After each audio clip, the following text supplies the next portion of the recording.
Hello everybody and welcome back to Pravus Gaming and more Democracy 3 Australia, playing on maximum difficulty, going on into year 4 now. And this last year we made some rather drastic changes, reinvested in our economy in a big way, switched our educational process to creationism only, and passed some tariffs and managed to get rid of the uncompetitive economy by basically just penalizing anyone who doesn't want to buy things locally. Buy local, buy Australian, hire Australian, stuff like that. You know what I'm talking about. So we're going to go into year 4. People are trying to assassinate us, but we have taken some security measures to try and improve that by fixing up the armed police and the CCTV cameras. We could always increase the intelligence services as well. That's not a bad idea. And even though membership of the Battenberg group is going down, the threat assessment that they pose is much, much higher. So that's something to be concerned about. But let's move on into year 4 and hope we don't die. Please don't die. Okay, no, they're plotting against us, but we aren't dead. Miracle operation. Doctors have successfully reattached a hand to a man who was involved in a serious car accident. The success has been attributed to our country's superb healthcare and technical knowledge. This is great news for the image of our healthcare system. Sweet. Health for everybody goes up. I love it. That's great. Antisocial behavior and street gangs are at an end, too. Well, awesome. So that's going to do a lot for our crime. It has practically plummeted down to 0. And now people should be able to go out there and get jobs more effectively. Unemployment will go down. The GDP will go up. Lots of good things happening out of this. I love it. Let's hope that it sticks around for longer. Okay. One thing we should look at are... I really feel like we need to start trying to improve our environment, because as the GDP rises, the environment is just going to plummet. So I think one thing we can do, it'll slow down our GDP growth a lot, but I think we have to, is actually pass some pollution controls. Do we want to do major fines? I mean, that's a lot. At some point, we're hitting the GDP pretty hard. I don't know if I want to max this out. I think I'd rather do, like, restrictions and fines. So we're just going to reduce the GDP by about 2.5% to try and improve the environment by 11%, which is okay. It also reduces CO2 emissions, which can help reduce the global warming effects and try to reduce the likelihood that we get a water shortage. So it doesn't cost a lot, but we're going to pass some more restrictions. We're going to accept the penalty to our GDP, slow it down, make sure that we have enough time to try and fix up the environment before we get penalized too much further. Okay, some other things that we could do. I think we want to max out our intelligence services because we don't want to get murdered. So this will upset the liberals even further because we're, impacting their privacy. But patriots will like it slightly, crime goes down. More importantly, our security will end up going up slightly, and if we're going to have any cyber warfare or any other sorts of negative foreign policies because we pass tariffs, this will help to counteract that before it crosses the start trigger, which is one of the reasons that I'm going to do it. We're also going to look at passing something like new car subsidies, which will boost the GDP slightly as well. Motors will like it. Oil demand goes down. Basically, we're trying to incentivize people to get newer, more fuel-efficient cars rather than those old gas guzzlers. The asthma epidemic goes down slightly. The environment goes up. CO2 emissions goes down. And the GDP grows by about 2% in exchange for $2 billion per quarter. Across the board, new car subsidies are not that bad. They're pretty good for us in every possible way, and it doesn't cost too much money. So we're going to do that. Next turn, please don't die, please don't die. Okay, we're fine. Oh, God, stupid freaking doctors! How dare you! All right, so the doctors of our nation have decided to go on strike because we have a socialized healthcare system, and they're all unionized, and they can do things like that.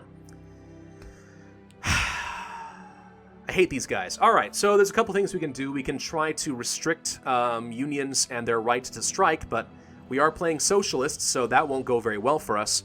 What's probably going to happen is we're going to have to spend a lot of money and in our healthcare services and give them all raises, basically. Gosh dang it, that sucks. In the meantime, the health goes down by 30%. These doctors don't care that much about their people if they're going to let us all die because they want to go and have strike. I mean, who says that the healthcare industry, if it's socialized, isn't for profit? I mean, maybe the government doesn't make a profit, but the people who are selling medical equipment and selling their services and their labor to the medical industry, namely doctors and nurses and everyone else, they're certainly out there for profit. And in this case, it's kind of obvious, because now they're letting our nation die so that they can get more money. How dare you, you selfish people. But we're going to have to do it. We're going to give them what they want. Fortunately, our credit rating has been upgraded to a BB, which will save us some money on the interest rate. So there we go. Now we're up to a $9 billion surplus. Good, because our debt was getting kind of ridiculous. Unfortunately, now I have to spend all of that in order to improve our healthcare service. So gosh dang it, I hate you people. I wish you would all just go and die.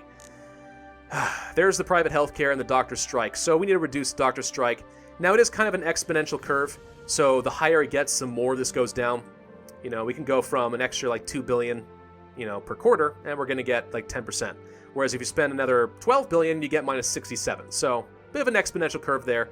If we can find the sweet spot of like, I don't know, let's say 38.5%, this will reduce it by another 30%. I think this is actually going to be fine. If we can raise it up to about this level, this should be enough to get rid of the doctor strike and also move us toward more socialized healthcare, which is good for our socialism membership and our unemployment and stuff as well, which is okay. It's just really, really, really expensive doing this.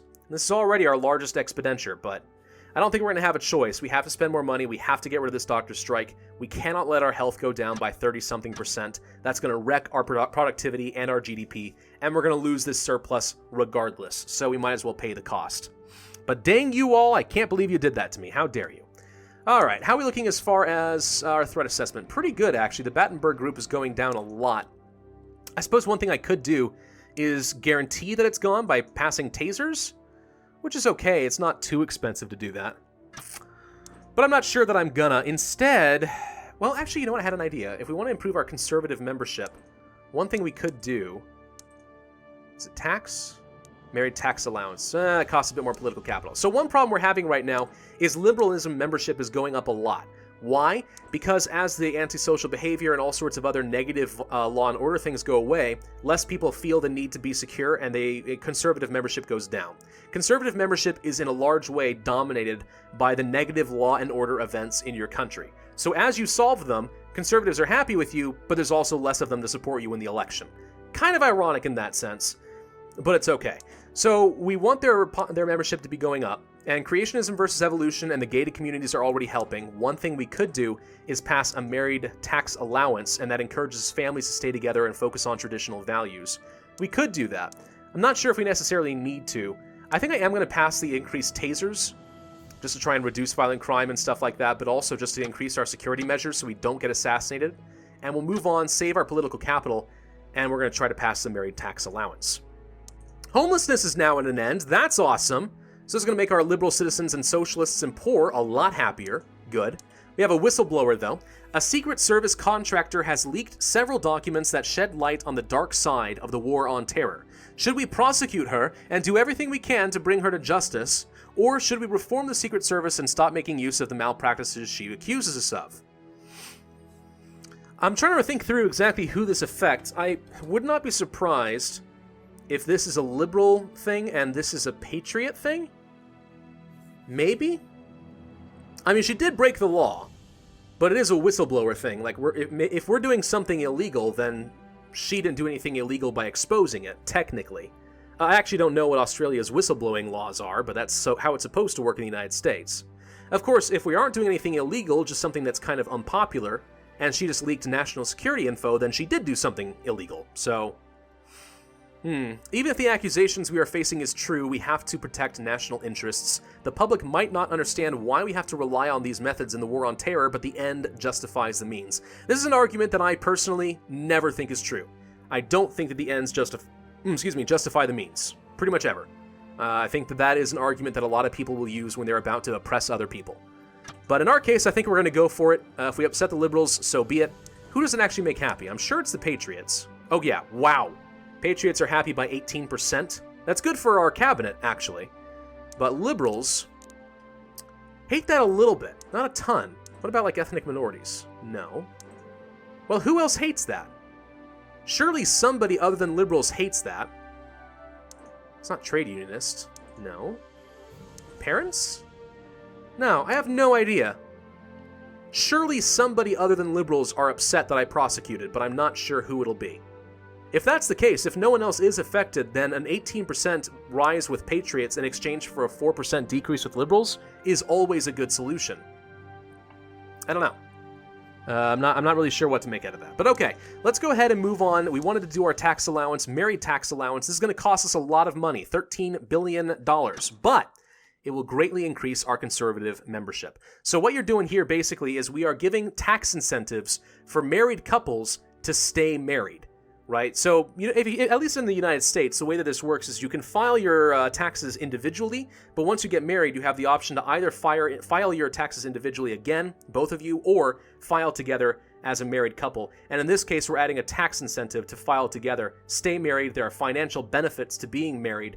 And as a result, if parents stay together, mother and father stay together, and they don't get divorced, and they raise their children, well, then the idea is you pass on conservative, traditional family values. And, I don't know, conservatives like it. Religious people definitely like this. 27%, that's pretty dang good. Conservatives going up by another 15%, great. Parents like it because they save money, but the reason we're doing this and the reason we're willing to spend this much money is to reduce our liberalism membership by another 7%.